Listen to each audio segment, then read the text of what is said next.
Hi, folks. Steve Urban here. Today's episode of the Riderflex podcast is sponsored by Marketing 360.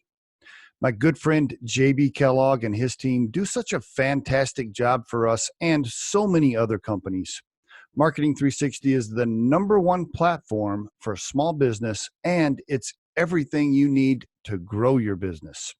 If you need marketing support, I really encourage you to contact them at marketing360.com/Riderflex, and we'll add that link to the description of this episode for easy reference.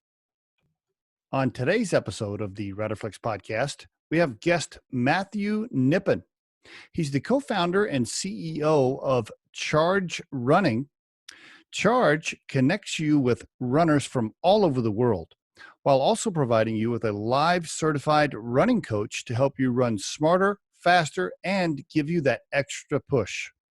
Charge Running is the most motivating, encouraging, and social way to run. Learn more about them at chargerunning.com. Matthew Knippen on the Riderflex podcast today. How you doing, Matthew? I'm good. Thank you so much for having me. What's the weather doing in Chicago? Actually, this is the warmest weather we've had in several months. So we've had a good, yesterday was great, and it sounds like it's going to be great for the next couple of days. So this week is supposed to be nice in Colorado too. So yeah, same here. And it was nice this weekend. Did you guys have a nice weather weekend? Because we did, especially yesterday. It was beautiful. We got 60 degrees for the first time since, last year. Same here. And I was outside messing around in the garage and the yard, starting to get stuff ready. We still got a ways though. It's still going to snow on us here several times. Probably you guys too, huh? Yeah, it might. We're hoping not. The groundhog didn't see a shadow, right? We should be almost done with this. Is that what happened? I didn't even know that was over. Is that already over? So yeah, okay. That was in February. So okay, all right.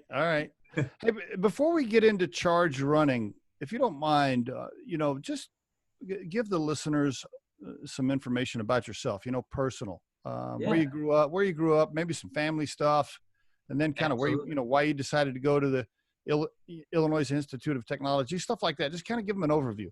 Yeah, absolutely. So I started out, I've been born and raised in the south suburbs of Chicago. Okay. My dad has always been an entrepreneur, whether it was owning some fast food restaurants to a plumbing company, to now he owns several tropical smoothie cafes in the area. What? That's pretty cool. Okay. So, yeah. All right. So you had the entrepreneurial bug way back. You got it from your dad. Yep. Okay. Yeah. Did you work in these? Did you work in some of these places? I didn't. I kind of always wanted to set my own path type of thing. Right. But I'm tech support for all of them. Right. Exactly. Now, were you a Cubs fan or how does that work? White Sox. Oh, White Sox based on, is there like a line based on where you live? Yes. If you're in the south side, you should be a Sox fan. If you're above, you're in north side's the Cubs. Okay. All right. You live there your whole life, still live there? Yep. Okay, cool. Brothers, sisters? 2 sisters. One is actually a co-founder in Charge Running. Oh, I see. Okay. All right. Very good. Yeah. What's her name? Julie. So I saw Julie on the website. So Julie's your sister. Okay, very good. She is, yeah. Yeah, we'll get more into that when we get to Charge. Yes, so, yeah, go ahead. So I always wanted to, had that entrepreneurial bug, whether I knew it or not at some point. And had a love for computers since I was, 2 or 3. I was, my dad has little things of me, typing the command prompt back in the day to launch up a video game, or that's cool. I remember building my first computer and having someone help me when I was like 10, and just knowing all the parts and how they worked was always fascinating to me. I built websites when I was really, really young too. Wow. And all right. So I knew I always knew I was going to do something in the computer field, and went to IIT for computer engineering, which was my original plan, and was loving, could not get enough of my computer science classes, and not so much enjoying the engineering classes. So I decided to make a switch and went full in on computer science. At that same time, I needed to make the decision of what laptop I'm going to get as a college kid. And I was dead set. I was a hardcore, anti-Apple person, actually. Really? How come? And yeah, and then it was right as Windows Vista was coming out, and the HPs had all the spamware, which was considered the best laptop at the time. And I Okay. tried one, and it was awful. And at that same time, an Apple store opened up at my local mall. So I went in and I fell in love with the computer. Not the price, being a college kid, but I said, hey, what if I got a job here? And I was hired actually like as soon as I graduated high school. My first day, was one of the iPhone launches, and I'm Cool. seeing how the iPhone is doing with some of these things, and the line, the demand, and saying, wow, this is just going to be the future. And I ended up kind of making a risky bet of just saying, I know this is where it's going to be, and this is where I want my major to be. So I started pouring all of my focus into learning everything I could about specifically iPhone development. And if Okay. the phone would have flopped, I would have been really, really behind and had a lot of other issues. Luckily, I was, the iPhone turned out to be a pretty significant piece of hardware. Right. um, yeah, so I got a job at a development shop while still going to school full time. I learned a ton.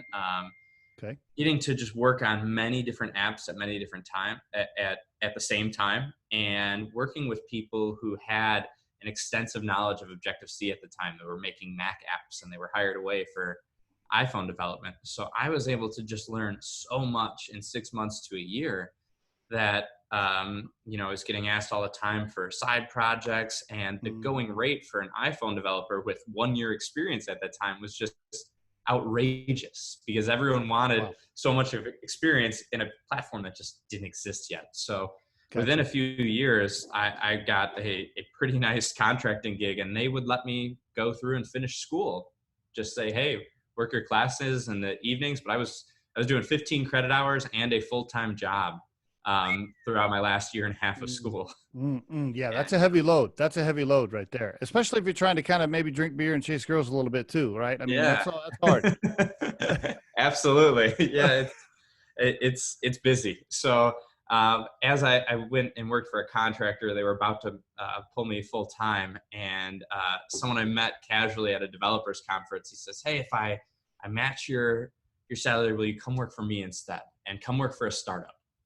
Wow. And this is my first entrance in the tech startup. And he goes, I promise it's not going to be the easy cushion job where you can take things easy. You're going to work a lot harder for the same amount of money, but you're also going to learn way more and get involved. So I took the jump. I did it. It was one of the best decisions I ever made. I fell in love with, the startup scene Right. in Chicago. And Gotcha. What was the name of the company? Deck 5 Software. Deck 5 Software. Okay. Yeah. All right. And it was more money or less than where you were at? Or It was the same of where I was going to be okay. going. So, Okay. All right. but I got to What build a team. I was employee number one. Oh, I was just about to ask you, what employee number were you? Okay. Wow. Yes, First employee. All right. first employee, and in charge of building a team, working with, interviewing a designer, multiple developers, and growing it. We built a great app for teaching people stock and options trading, and how to handle that. So I got to learn a ton in the financial sector and as well. And Now, I how got old were you? How old were you? 22, 23. 22 years old. You're interviewing people. You barely know what you're doing there, right? You're like, I have no idea what I'm doing, but you seem cool and smart. You're hired. Oh, wow. All Yeah. right. Wow. Yeah. All right. Very good. Now, Um, did you get equity? Did you get a stake in the company or no? I did. Yeah. There were stock options in the Okay. company, which was great. Ultimately, the company wasn't successful. I still look back now 10 years later, and I have no idea, with me being the one that did quite a few of the interviews along with, one of the co-founders, we built one of the best technical teams I've ever had the option to Really? work with. Cool. We had Very a good. great technical co-founder. We got two developers who they were definitely more junior, but they were so eager to learn. Their skill set just grew astronomical, and by the end, they were teaching me things. Really? So it was phenomenal, and I still keep in touch thoroughly with many of the people I met just at that startup. Very good. And you probably learned a crap ton about just all kind startup, all those experiences, right? I mean, just being Everything. part of a startup. Yeah, great experience for you, even though the company didn't make it. I mean, great experience. Yeah, yeah, it was great learning not just the technical side, but hey, how does the business side work? And ultimately, Exactly. Yep. we failed. We didn't Exactly. have anyone like handling products, so I got involved too little, too late. But what does it mean to be a product manager and engineer, and how does that affect things as well? Hmm. So it was a phenomenal experience. And since then, I've done multiple other startups as well as contracting for big companies as well. I've worked for DirecTV and AT&T for several years doing mobile development, a couple healthcare companies as far as the big companies. And I started a gaming company at I some point. saw, I made I saw, I saw that. How'd that go? it was interesting. I have still some of them on my wall, as you can see behind it. Um, it was great. Everything has been a phenomenal learning experience in all different levels between fundraising and having a co-founder, some that you know well and some that you don't. Ultimately, what I learned though, between every startup that I was a part of or friends that were a part of, what I noticed constantly was we had a great amount of technical talent and they could build almost anything they set their minds to, if not anything they set their minds to. Where it consistently failed, what in my opinion was the business product and sales side of it. Mm. So when I started Charge, I basically set the rule of I'm going to be the only technical person, the only technical founder, and I'm going to try and stay the only developer for as long as humanly possible. And we went the first year and a half where every single line of code was written by me, which was interesting while trying to lead a company and not getting paid and all of these Right. other things. So Right. And you surrounded yourself with business operators, salespeople, marketing people, whatever the other talents were. everything that I could. Yeah. Yep. So Great. to, Very good. this might be a good transition into Charge. So what we set out to do was we looked at all the running apps that were on the App Store right now. And they all pretty much did the same thing. You press a button, it would track how far you go, and it has Yep. stats that you could show to Facebook. I Mhm. mean, that's Nike, that's Runkeeper, Map My Run, Strava. They all, and these are huge, huge companies, but they're all doing the same thing. At that same point, I used to run quite a bit, and my buddy, who ended up being my third co-founder, moved across the country. So we stopped running together, and we said, "Well, how cool would it be if we could run together but remotely?" Now, right there, let me just take a pause. Is Yeah, that just you and him figuring out how to stay connected and be friends, or are you thinking this is a business idea and we're going to build an app? it was a little bit of both. Okay, okay. I like when someone comes to me with an idea, and I say, "Hey, could I put something together in a weekend that would solve this problem?" And Gotcha. Okay. the hacker mindset. So that's pretty much what we did. We sat out and said, what would this look like? And we built.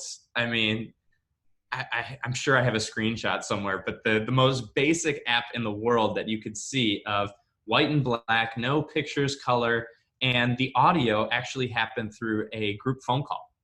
Oh, So really? Really? And yeah, what was your buddy's skill set? What was his part of yeah. this whole thing? So Rory, my co-founder, he has an intense background in fitness. I He's a military guy. He moved out for military obligations and is I see. phenomenally talented in fitness. If you had him on the video chat right now, he'd have way more Uh, muscles than I do. I saw him when I was preparing for the interview. Yeah, Yeah, I saw him. Yeah, yeah, super buff guy.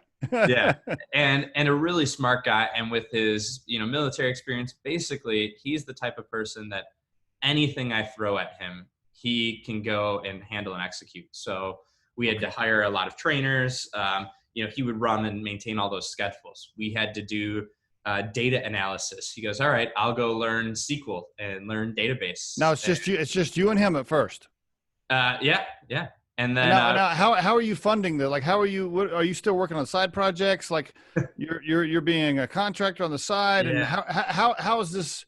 How are you I guys was well surviving funded. cash wise? Yeah, Yeah. So at that point, when this is just a hack, a side project, we're doing it while we have our full-time jobs. I see. Okay, Um, great. Great. So we test this, and then we say, let's get 10, 20 people in a same run together and try it with this really, really ugly act. And I love it. it I not love only it. friends. You're working on this stuff nights and weekends, right? This is basically nights and Yeah, weekends. Okay, absolutely. great. All right. And so we go do this first test, and I go, I want to make sure to bring in people that I don't know personally, that aren't going to tell me, Of course. Yes. everyone tells you at these different startup things, no one wants to tell you your baby's ugly. That's right. So get someone who won't mind telling you that, it's ugly. And so we did this, and one person who we didn't know, I had no connection with, said, now that I know that I can run with this, I never want to run without it. Ooh, there's a right there's a hook, right? You're like, ooh, man, we may have something here. And now, did you start? Was it like a little Facebook group, or how did you get this little following? How did you do that? Yeah, we had someone reach out to college kids actually, and say, hey, you guys are runners, the track and field group. We all had people who, all right, not only we want you to try it, but find someone else that to try it, and kind of get that. Great idea. Just to get a couple people in it. So we decided, hey, let's go in on this. Let's make this a commitment. I had been saving for quite a while, making good money as a contractor, and said, I'm gonna quit my job, and I'm gonna build this. And where were you working? Where were you working? DirecTV as a contractor, which was bought by AT&T. All right, now, and you're making pretty decent money, I'm guessing, at the time. Yeah. Living in Chicago, South Chicago. Living in Chicago, just married, and my wife was pregnant, and I told her, we just moved into a new home. How do you feel about me quitting my job? And we set a budget and said, okay, you can do this for 6 months. We have it where we can live our normal lifestyle. 6 months was set aside. After that, go out and get a job. She's pregnant with your first child, right? Yes. You're like, hey, I'm going to quit my job. And I have to say, my wife was unbelievably supportive. Most people would say, are you nuts? Was she working? Was she working? She wasn't. Oh, so you're like, she had side gigs and stuff, but not to pay the bills. I was so you had you guys sat down, you crunched your math, the math, you looked at your numbers, and you said, we got a 6 month window to make this work. Yep. Yeah. What about and we ended up going 7. You ended up going 7. Okay. All right. What about your buddy? How'd your buddy? How did he fund it? What did he do? So he was still and is still actually in the military. So he had his military salary, got permission to do that. And what ultimately ended up happening, we're still in a very rare position. We have 27 people that work for charge right now. What? Capacities. Not a single person is full-time.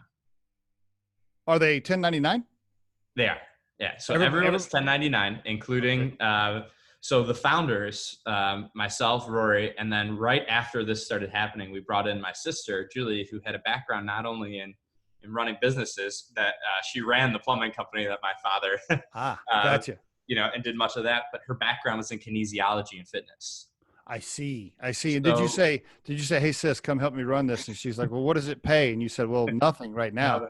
In fact, we needed to raise some money to do different things because we knew money would be involved. So we raised $50,000 from friends and family. Some I put in, each of the co-founders put in money, our parents, couple close family friends, raised that initial $50K. Let's take a little pause. Now, your friends and family that were close enough to you, they already know you've tried a few other things, right? There was the game company, a few other, and they're like, all right, Matthew's here we go again. Here we go again. I'm gonna give him $10,000, and I'm never gonna see this money. Right? I mean, yeah, you hit the nail on the head. So we had to raise this money. We wanted to target $50K, and the goal was, hey, not only are none of the co-founders going to take it out, none of it, which most startups, especially tech startups, a majority of their money goes towards developing. Yep. I said, hey, none of this money is going to go towards hiring a developer. We don't need it for that. And we're not taking it for salaries. We're not just going to start paying ourselves. Exactly. But we do need to have some trainers. We need to have marketing. We need to have, I'd really like to bring in a designer. I brought in the designer from Deck 5 Software to hear how small of a world this is. And it was just awesome. I mean, a startup has those total ups and downs, and Mhm. believe me, we've had more than our fair share of it. But we've ultimately decided, hey, we're going to find a way to grow this business while allowing us to still have another job and allow us to, be able to feed our families, because we all Okay, have. so the most of the part-time 1099 folks that are part of it now, they do other things for a living. They have to, yeah. Yeah, they have to. Yep. So we have a very interesting equity program, and I highly recommend, if you're trying to fund a company without funds, look into the book Slicing Pie. And I have it Ooh, right over here on my bookshelf. But good tip. Good tip. yeah, Mm, if you haven't read the book, it's basically, answering the question. You and your buddy form a startup, and it's his idea. You do the coding. You decide to split it, 50-50, but one person does all the work. Is that fair? And I learned that lesson the hard way in different things of, is it fair? Um, and it's not. So how do you find a way to make it fair? And I basically, anyone who's come to work for charge, I handed them a copy of this book and Beautiful. said, you need to read this before coming on board. The good news is you can read it in like 2 hours. And the biggest thing, it accomplished really three big goals for us as a startup. One, all of the terms and conditions of how this company was going to be operated were decided before anyone came on board. Good. Basically, in the early days, if you left the company, you lost all your equity. Yep. Period. Yep. Yep. Um, and that had to be decided because I'm working with one of my best friends and my sister, and you don't want those to have those hard conversations. There's You want to another have tip. them. There's another tip for the listeners. Yeah, if you're going to start something, I highly encourage you to get a clean operating agreement where all the rules and everything's set in place, because shit's going to happen, and when it does, you need to refer to the document. I could not emphasize that any more than you possibly did. Please, please do that. Or again, Yep. our operating agreement was one pager saying we're following this book. Great. And Yeah. Very good. that was great for us. But it was enough to know that, hey, what happens if X or Y? And it was labeled well enough where we all knew there wasn't debates on those things early on. I love it. I love it. It sounds like so you basically got it off the ground. First, you, correct me if I'm wrong, but you and your buddy got it off the ground by working your full-time jobs at first, doing it part-time. Then you got it going good enough, and you had a good enough savings where you said, okay, I'm all in now.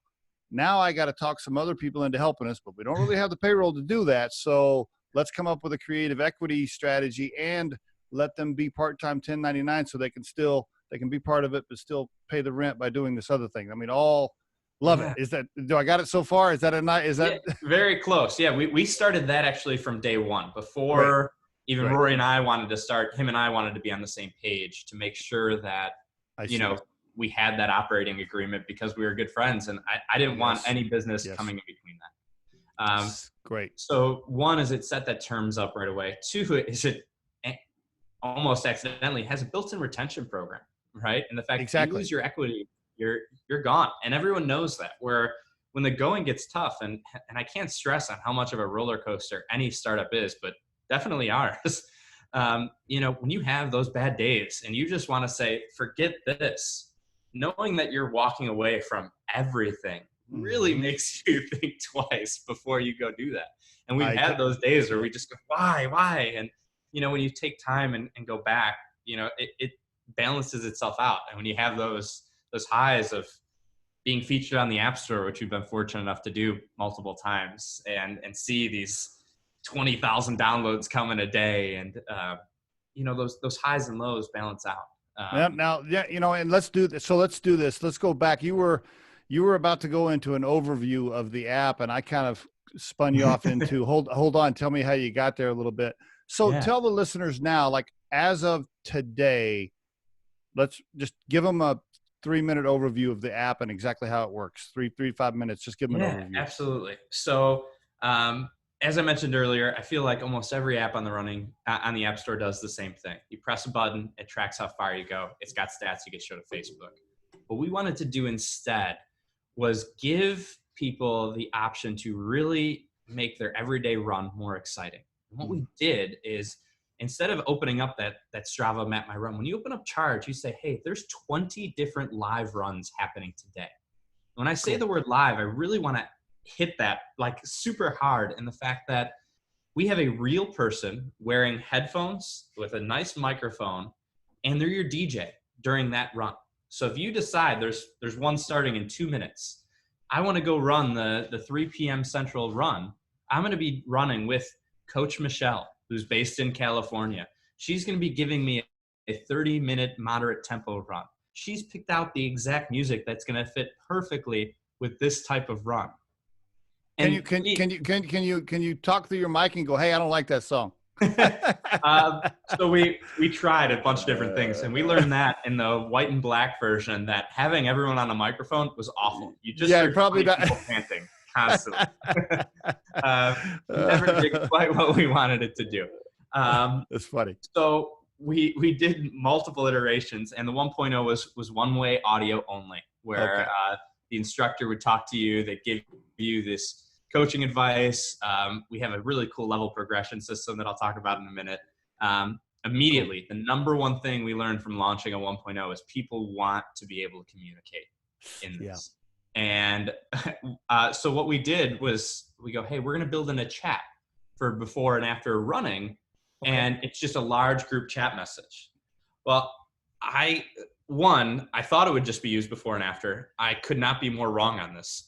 We've had almost 200,000 chat messages sent through this platform before, during, and after the runs. Well, how are they? What are they running? Right? Picture someone running. How are they like? Are they I wish I could tell you. I am not a talented enough runner to run. And remember, the trainer is seeing all of your running stats in real time. So, for example, I could be saying, hey, Steve, you're doing great, but I want you to know that Mike is just ahead of you. Can you pass them? Can I ask, is the trainer holding are they like, how are they monitoring that? I don't know. How does that work? Great question. So the trainer has an iPad. The trainer is not running in real time. Oh, I see. Okay. So the trainer has an iPad where they are keeping track of all of the runners. I see. And coaching them. They already have the plan picked out, and they're running DJ. So if someone really doesn't like the song, we can skip it. And they're focused on doing 20 other things at the same time, so they can provide the best. I see. Yeah, I got it. Now I got it. If I'm the runner or the coach, I did the run, I recorded it. Now I'm playing. I'm going through that run with you, but I'm working the iPad and I'm watching everybody. I'm not actually running at that moment. Okay, got it. Exactly. I was going to say. Okay. How are they reading all these stats? I'm like, how are you doing that? Yeah. All right. So they're getting all of these phenomenal stats, and the iPhone is a phenomenal piece of equipment, and it has more sensors in it and really all cell phones now, that you could possibly imagine. So if you're running outside, I am using your GPS to stream your distance in real time. So how far you've ran, your current pace, your average pace. So you don't need to go buy a $3,000 treadmill to get a Peloton-like experience, if you will. You can just go run outside. Gotcha. At the same point, most of them now actually have really advanced pedometers. So we have built-in treadmill support, where if you want to go run on your treadmill in your house, we can still get very close to accurate on all of these stats. Wow. And just by the way the phone's kind of moving around? Exactly. So the stats, another really cool thing is our original slogan when we launched was running alone sucks. Yeah. A lot of people enjoy running, but they want to go run those 5Ks, 10Ks, or a marathon, right? But training for a marathon requires over 80 runs, most of the time by yourself, before you're ready for race day. Yeah, for sure. Yeah. So we wanted to integrate the social component. And the key part that really makes us interesting and different compared to everything out there, including, apps like, Nike or all of these, is your phone doesn't just show your live stats. When you're in the middle of a run, you're on a leaderboard of everyone else who's running at that exact same time. So, your phone is updating every second. Yeah. I see. You know what place you're in. I know exactly. I'm in third place right now, and second is only 0.01 miles ahead of me. So I have that motivation of, I can picture, and the trainers do a really great job of this. I want you to look ahead. If you're running a suburb, 3 houses ahead of you is first place, and you're in fourth. You only need to make that up, So the trainer's like in your ear, like, Johnny, come on, Johnny, you're almost there. Exactly. Exactly. Can Mary, who is ahead of Johnny, can Mary hear the trainer telling Johnny to try to catch her? Yes. And Ooh. that's what makes it fun. So our go-to pitch is, hey, if Mike's ahead of you, Steve, you have 5 minutes to try and pass him. Mike, your only job in these 5 minutes is to not let Steve pass you up. And it's but amazing. Mary and Johnny can't talk. Mary can't say, Johnny, I'm going to leave you behind. She can't. There's no. So they can via the chat. The That's chat is a okay. group chat, and this is right. where we'll have. So there's a couple instances where that's an exact time that I'm going to find a way to pull my phone out, and while I'm running an 8-minute pace, I'm amazed to see some of these chat messages So and good. knowing that they're running it. But one of That's the other good. things we do for training is one of the best ways to get faster and more efficient as a runner is to do interval training. Okay. And what this means is someone who doesn't know a ton about it, which was me basically, when why I had Rory and Julie get involved. We basically give a level progression system. So what I'll do is I'll say, hey, Steve, I want you to run for 1 minute at our level 1 pace. What that means is not a certain minutes per mile. It's if a 10 is as fast as you can run, I want you to run at 30 to 40% of your max effort. Okay. So maybe, your fastest speed is X. We're going less than half of that. Then I'm going to have you do a level 2, which is 40 to 50% of that effort for 30 seconds. Then I want you to give me an all-out sprint as fast as you can possibly do for 15 seconds. After that, we're going to walk it out and just walk for 2 minutes. So we'll do that, and I'll get a baseline, as a trainer, I'll get a baseline on what you individually can do that specific day. And then I'll call out those numbers. So I'll say, hey, Steve, I got you at a 9-minute pace at a level 1, a 7-minute pace at level 2. And when I told you to do that all out sprint, you hit a 5:46 in that 15 seconds. So now we're going to do that exact same thing 4 more times. And now I know what you're capable of. So, when I tell you to, hey, do your level 1, you are not allowed to go above that 9-minute line. When I tell you to do that level 2, you have to stay as close to 7 as possible. And when that level 3, when you hit a 5:50, I want you to just beat it by a few seconds. Can you do a 5:30 or a 5:40? I love it. I think that's great. And then when they're walking it out, that's when they're pulling out their phones and saying, whoa, that one kicked my butt, or whoa, Kyle, you did awesome there, or Ro, And now when they stop running and they're in cool down mode, is that when they're taking photos and uploading, or their video? Is that when they're doing all that? Yeah. So we encourage people, we get a lot of photos before and after the run, but sometimes during, and we have a channel that's really popular on Instagram. We call it our #sweaty selfies. So after you're done doing a run, a lot of times we post these pictures, fly through the chat. And then we make collages and montage out of all these different sweaty selfies that people. That's pretty cool. None of these other running apps that were already out there, none of them have implemented any of this stuff. I mean, how do you protect yourself there? Is this super secret, patented? Yeah, go ahead. You know where I'm going. Yeah. It turns out when it comes to software, it's nearly impossible to do. Yeah. And if you look at any great piece of software, look at the big companies, right? Snapchat came out with something really new. Facebook added stories months later. And we're talking about billion-dollar companies. Where we decided is we want to innovate and grow quickly.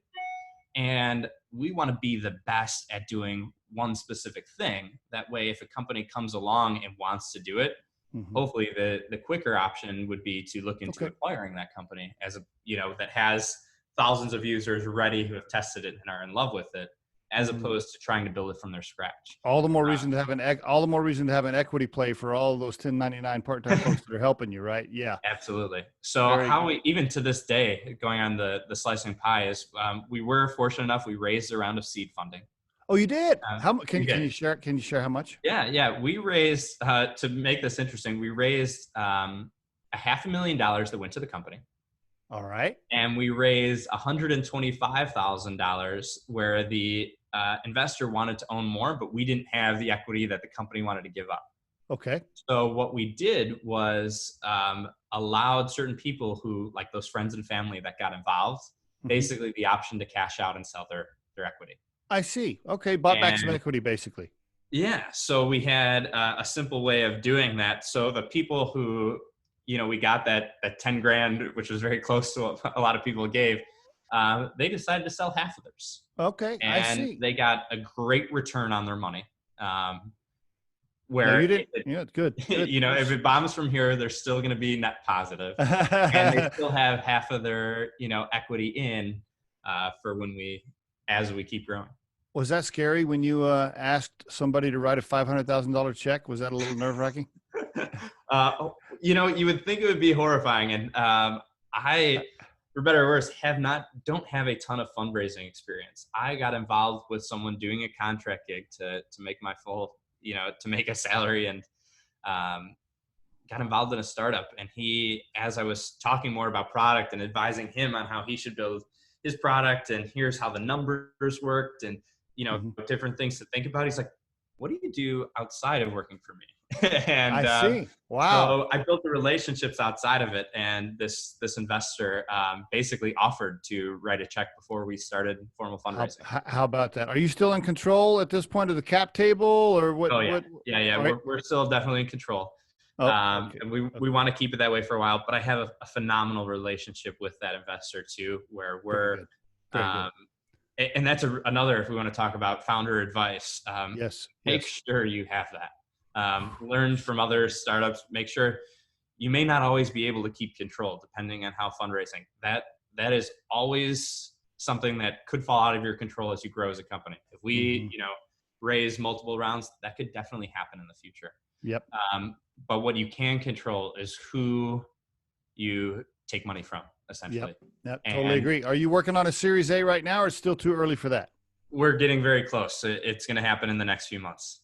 Okay. Um, yeah. So Well, nothing that's ready to announce today, but we are going to be doing a Series A. I can say that. okay. Yeah, that's going to take up a lot of your time too. Just more pitching, more pitching, A more ton, pitching. Right a ton, and now. building those relationships ahead of time, and it's a ton. But keep back to the founder's advice. Make sure you know who you're taking money from. Do Yeah, for sure. research. Yep. Talk to other people who they may have Yep. given money to, because there's Yep. so many. A lot of people, founders, especially first time ones, just look at it as, oh, the check is that. Well, no, there's so much more to it. Can they provide value outside of just dollars and cents? Can they introduce you to people? Are they going to be there when you raise the Series A? I was super fortunate to have already had a multiple, 3+6 month relationship with this person Hmm. before, we took money, and that really, really helped us. That helped. Yeah. Not only being careful about who you let invest, but the amount or the number of people. Like, because if your cap table's got 20 investors on there, I mean, then your full-time job is managing all these people rather than running the company. So Absolutely. you got to be super careful. How many download, or how do you measure yourself now today? Do you measure yourself by downloads, by users, talk to me a little bit. So that's a great question, and it's a complicated answer. Okay. Basically, I would attribute one of the reasons that we've been successful so far is we have been outrageously analytically focused. So we Okay. built, in addition to writing the code, we built huge tools that take our stuff and allow us to have really, really good metrics. Okay. So I'll give you an example. We launched on the App Store, and Apple loved it. Literally, the week we launched, they considered us one of the new apps they love. Phenomenal. We were on the front page of the App Store. Our icon, Oh, as soon as you hit it, oh, 20,000 downloads in 2 to 3 days. I mean, which nice. is not really what you wanted a 1.0 launch. It's not. Oh, I see. In certain cases, had we known, we would have been prepared and doing things a little differently. We were releasing early and releasing often, so we gained a huge amount of downloads in our first week, and we had no metrics to go off of what was successful, what wasn't. A huge problem we had was our onboarding was awful. Uh-oh. So, for example, if I had to look, if we got 100 downloads, only like 25% of them would create an account at the time. So And they then, started playing with it and just stopped, yeah, they basically. just open the app for 30 seconds. Oh, okay. I see. They're gone. Then Interesting. after they create an account, like only 10% would ever actually try a run with us. Interesting. So you lose. I mean, when you figure out, you take any large number and you cut it by 3/4 and then by 90%, and then that's when your product starts. Now, You've got is that drop off because it's the same with people signing up for a gym membership and then they never freaking go? in some instances, yes. So as far as our revenue model, we're pretty simple. We are a subscription-based service. Okay. We charge $15 a month or $10 a month if you buy a year at a time. Is that when people dropped off, they downloaded the app and they saw the charge and then boom, they lost them? So that's what we thought originally, but no, actually. So we basically enabled it where as soon as you download the app, regardless of us even putting in credit card information, you get to try it for a week. Oh, I see. Because our goal was it wasn't to make revenue in the first couple months. It was to find out, could this be a business? Do people like this enough where they're coming back? And we did have some really cool things. I had one high schooler, and at that time, we weren't hosting 20 runs a day. We were hosting 3. Okay. And this kid would join and run 2 of the 3 runs every single day. And on the 3rd one, he would join in. It was over summer break. He would join in and just chat and root on the people.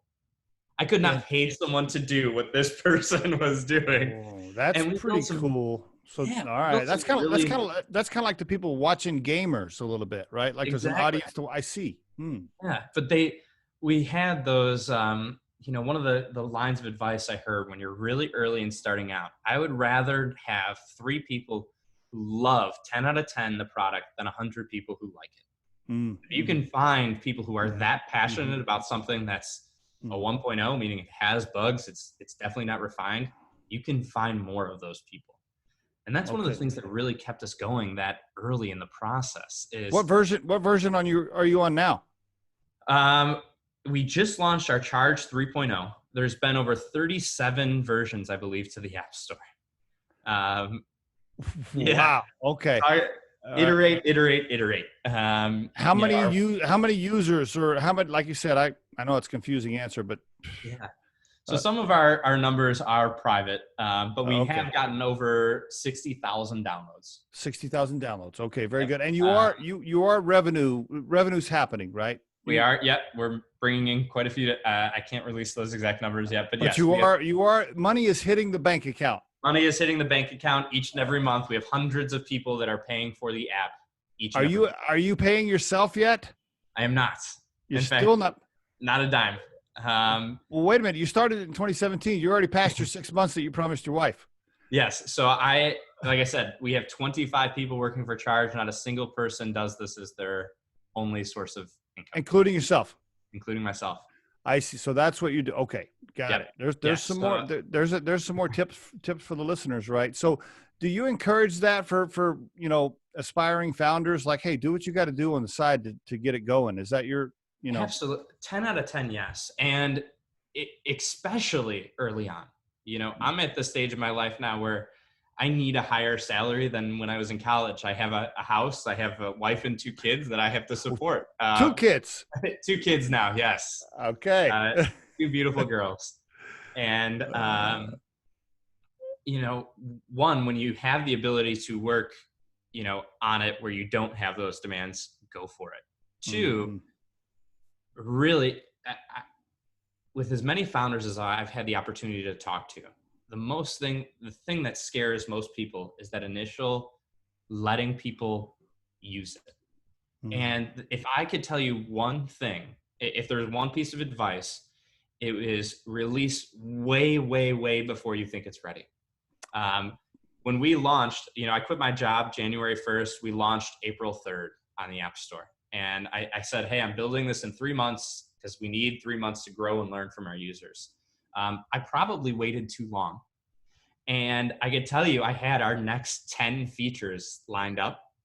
And to date, I think we ignored 8 out of the 10 of them because we learned. And one that wasn't on our radar, which was a chat system. No one ever thought we'd need to chat during a run, was our 1.1. Our very next feature that we shipped was not even in our top 10. And that's just an example. Every single time you release something, you're going to have no idea, as much as even if you are that target demographic, you have no idea what your users want until you put it out there. And in our case, we didn't even ask. They started reaching out to us. I need some way to chat people. I need this, they came to us giving us a feature roadmap. We still keep track of every single user who reaches out to us and tells us, hey, I want very good. this. It's all kept in one page where every single person who's in the company can go and read what are our users thinking. Right above that section, and I shouldn't say above, but in equal, any trainer can submit ideas into what they think the app should have next. And we try and correlate those two and say, hey, does your feature solve this problem? And it really helps. There's a couple of things you said there that I think are great for the listeners. You're saying, hey, pivot when you need to pivot and be ready to, and it's just going to be part of it.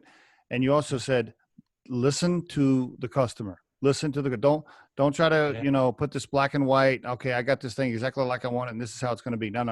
You put it out there when it maybe isn't even 100% ready. Get feedback, make adjustments, pivot as you need to. Love all of that. 1,000%. Love all of that. I want to build off that really quick too. A lot of times people are worried about releasing often and saying, well, I know I won't have to pivot. In our case, in some aspects, that's almost never the case, but a lot of people think of pivots as this major, huge change, right? I'm thinking like, hey, I'm going to go from a running app to a biking app, which is one of the things that were talked about in the early days, right? But it's many times it's small way stuff. different than that, right? Hey, I agree. Maybe instead of being a paid, a subscription base, we're going to charge per class, right? Well, that's one of those things. It's 100 times easier, and this is literally 100x to solve those problems before you've written the code compared to after. So release without making any money. Facebook did it. They turned out okay, right? Exactly. Right. Exactly. Now, the other thing you're doing that's super inspirational, and I know you've touched on it, but I just want to really emphasize it for a minute. Wife, 2 kids, plus you're working a full-time job to try to make some income, or even part-time on the side, plus you're running your own business as, by the way, a co-founder and CEO. There's not a lot of free time in your house, my friend. There's not. And it doesn't help that, I have a ton of hobbies and they've all taken a backseat. I'm a water skier. I've water ski since I was a kid, and my backyard has a water skiing lake. It's a glorified pond, but cool. I have been the state champion for our slalom water skiing for the past 3 years in Illinois. So what? Yeah. What? Oh, by the way, I happen to do this on the side. Well, holy cow. What I'm trying to say is time management is 1, outrageously important. 2, you still need to have time for health and things like that. I found a hobby that I love where I can go from on the water to back in within 30 minutes. So that's my lunch break, is I can eat for 30 minutes and water ski. Who's driving the boat for you? So I'm in a subdivision where there's 38 houses on the lake, and we send a text message every day. When are we skiing? And 2 or 3 people respond, and we switch off. I think I hear a water skiing app kind of neighborhood thing coming. Now, I'm just joking you, but wow. Okay. By the way, you forgot to, speaking of little side hobbies, you forgot to mention that you're a magician, or you probably still are a magician. I saw that on your LinkedIn profile. By the way, one of the things I love about your LinkedIn profile is you go all the way back. Like you're not scared. You're not scared about like, no. Here's all the little jobs I had, Texas Roadhouse and all this stuff. I was a busboy at Texas Roadhouse, my first real job. That's on the LinkedIn resume. I love that. There's actually a notification on my own resume that I was a dishwasher at Kentucky Fried Chicken. There you go. I totally love that. I love that about you. By the way, correct me if I'm wrong. Isn't there a YouTube video of you proposing to your wife by doing this little magician trick somewhere online? Because I think I came across it. That'd be me. Yeah. So I met my wife via a magic trick, and that's a long story that I don't have time for today. And so she loved it. And I said, all right, well, the proposal has to be something that's just as big. So I came up with 30 different things. I had this intense cups and balls. I ended up going with a very, very simple trick so I could focus on what was important. Brought both of our families together, got the dad's permission ahead of time. The video is great. If you type in my name and wedding, it'll be on YouTube. Yep. Just type in Matthew Knippen. It's going to pull right up. Yeah. That's very cool. No, very cool. Then your wife's obviously been super supportive, or you wouldn't have made it this far, right? Unbelievably so. Yes. I hear That one of my little ones screaming downstairs as we're doing this interview. I know we're almost out of time. So for anybody that wants to I got a couple more questions, but before I forget, so for anybody that wants to download the app, do they just go to the App Store, just type Yeah, in charge running, the or best way is chargerunning.com. And in fact, okay, we're going to do chargerunning.com/Riderflex. And we are going to give a discount to anyone who heard of us via this podcast. sweet, So chargerunning.com/Riderflex. And you'll be able to sign up, create an account right from there. Try it completely free for a week. No questions asked. If it's not the most fun and inspirational run you have had ever, then, it love won't it, be. love it, love it. I think that's so awesome. I have always been a runner myself until a recent injury this last 6 months, and I always ran on the treadmill, especially in the wintertime. And that's super ass boring, right? And Yeah. to have an app like this, especially that little competitive voice in your your headphones, telling you, hey, Mary's like right behind you. I love that. I think that's great. Thank So you. I did download the app and all that stuff this morning. I'm anxious to try it as well. Perfect. So congratulations on everything you've built so far. I Thank really you so much. I really admire the tenacity of working on the side, trying to run a company, trying to have time for my family, trying to water ski when I can breathe a little bit. Oh, and by the way, when I say running the company, managing like 20 something part-time 1099 people, oh, that's not easy. So No.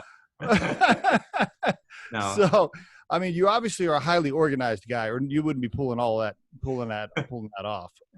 And Depends in certain aspects, yes, and others, by maybe the way, not. I know, speaking of the YouTube video, now you had hair then. Did you lose all the hair when you I started? did.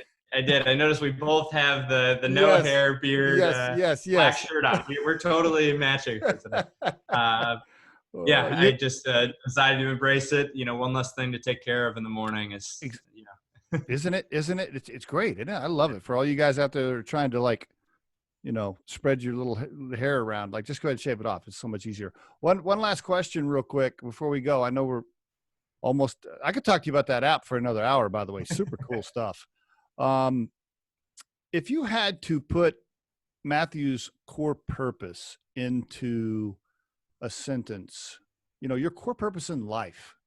And let's say that, I pushed you to go a little bit beyond taking care of your two beautiful daughters and your wife, which it's kind of I'm assuming that's your primary core purpose, but if you pushed it a little bit beyond that, how would you describe Matthew's core purpose?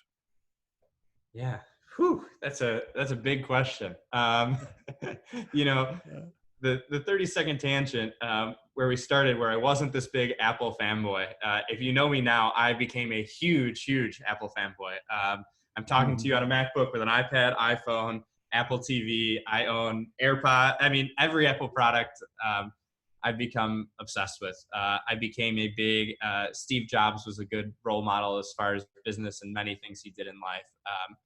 One of the things that just really always struck me and sticks with me to this day is, I want to make a change. My favorite quote from him by far is, I want to put a dent in the universe. Ooh, yeah, it's a good one. It sticks there. What I really think with Charge, we have the ability, and we've seen it. We see it every day. If you download the app, check out our Charge Running Club on Facebook. We have hundreds of people that really make it a community, and we are available on iPhone and Android. I have to remember to say that. But Great. Seeing how many people are just becoming more fit, more active. We're finding making fitness fun is not an easy task. And talking to the hundreds of runners I've talked to, it's unanimous that the hardest part about running by far is lacing up the shoes and taking the first 5 steps. So true. Right. So anything we could do to make that better, if we can continue to grow the company, we can have a profound change on the country and the world. That's beautiful. That's beautiful. You said, I want to make a dent. If you can build a company that actually pays people, your employees, and makes a difference in their lives, your own life, for you and your own family, and it makes a bunch of people healthy and lets them have fun by talking to all their buddies while they run. I mean, that's pretty good, bro. I like it. I can't ask for better. That's pretty good. I like it. Matthew, thank you so much for being on the Riderflex podcast. Really inspirational story. Thanks for sharing all of that with the listeners. I'm going to hit stop on the recording, but just hang on just a second before you hang up, okay? Sure. All right. Thanks, man. The Riderflex podcast features entrepreneurs, business executives, and the stories behind how they got there, as well as daily tips on career advice and job interviews. Our show can be heard just about anywhere these days, but you can visit riderflex.com and click on the podcast page to hear all the previous episodes and learn more about the recruiting and consulting services we provide.